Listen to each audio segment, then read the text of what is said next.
সকলো সঠিক থাকে এই লাইখুটা স্থাপন অনুষ্ঠানত অংশ ল'বলৈ বিনোদ অনুৰোধ জনাইছোঁ।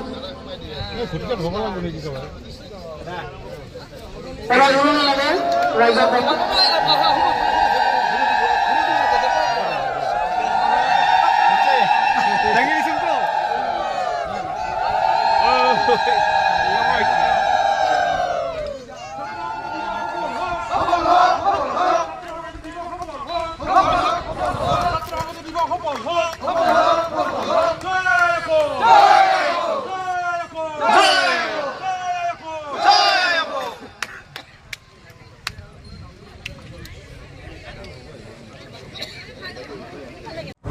হয়, সদৌ অসম ছাত্ৰ সন্থাৰ কেন্দ্ৰীয় ছাত্ৰ সংহতি দিৱস এইবুলি আমি বঙাইগাঁও জিলা উদ্যোগত আৰু টুলুঙীয়া প্ৰাথমিক বিদ্যালয়ৰ উত্তৰ সন্মান আৰু অভাৱপুৰী আঞ্চলিক ছাত্ৰ সন্থাৰ সহযোগত ৰাইজৰ আতিথ্যত এইবাৰ আমি বঙাইগাঁৱত আমাৰ টুলুঙীয়া খেলপথাৰত অনুষ্ঠিত কৰা হ'ব।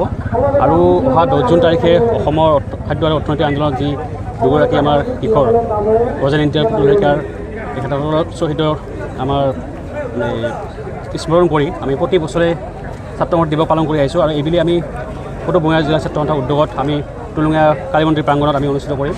আৰু অহা 10 জুন তাৰিখে আমি সমূহ ৰাইজৰ সহায় সহযোগিতা কামনা কৰিছোঁ। আৰু আজি আমাৰ এই ছাত্ৰ সংহতি দিৱসৰ যি লাইখুটা আজি আমি স্থাপন কৰিলোঁ। আৰু আজি আমাৰ অস্থায়ী কাৰ্যালয় উন্মোচন কৰা হ'ল। আৰু আগন্তুক আমাৰ যিকেইদিন থাকিব এইকেইদিন সকলো ৰাইজৰ সহায় সহযোগিতা লাগিব, দিহা পৰামৰ্শ লাগিব।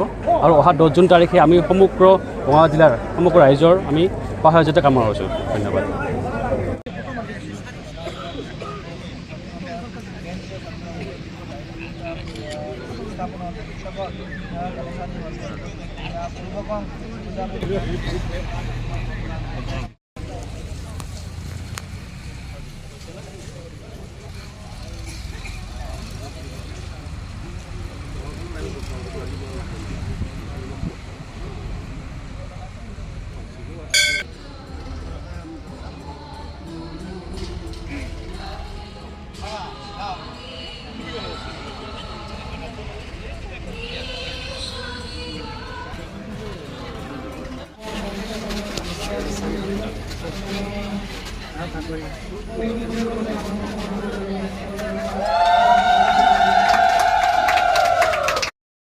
আমাৰ সন্মুখত থকা শ্ৰী শ্ৰী মা কালী মন্দিৰত আমি সদৌ বঙাইগাঁও জিলাৰ ছাত্ৰ সন্থা, উত্তৰ সন্মান আঞ্চলিক ছাত্ৰ সন্থা